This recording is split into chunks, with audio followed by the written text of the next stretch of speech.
দুনিয়ার কোনো কিছু হাসিল হয়ে যাওয়া এটা সফলতা নয়। একজন মুমিন মুসলিমের মর্যাদা আল্লাহর কাছে এক পাল্লায় যদি একজন মুমিন মুসলিমকে রাখেন, আরেক পাল্লায় পুরো পৃথিবীকে রাখেন। কেউ যদি পুরো পৃথিবীকে ধ্বংস করে দেয়, এটা আল্লাহর কাছে অত বড় অপরাধ নয়। একজন মুমিনকে যদি কেউ হত্যা করে, এটা যত বড় অপরাধ।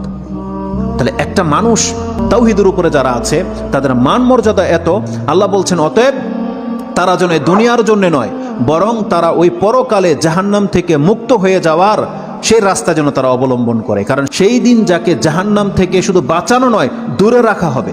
ওয়াউদখিলাল জান্নাহ, আর যাকে জান্নাতে প্রবেশ করিয়ে দেওয়া হবে, আল্লাহ বলছেন ফাকাদে ফাজ, এই হলো সফল কাম।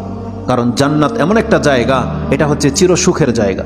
একবার শুধু কোনো ব্যক্তিকে জান্নাতে ঢুকিয়ে দিলে জীবনের যত পেরেশানি আছে সব দূর হয়ে যাবে, সব দূর হয়ে যাবে। তাহলে পরকালের ব্যাপারটা হচ্ছে এমন। আল্লাহ বলতেছেন সেই দিন যাকে জান্নাতে ঢুকিয়ে দেওয়া হবে, আল্লাহ বলছেন এই ব্যক্তি হচ্ছে সফল কাম। তাহলে এই সফলতা আসবে কিসে?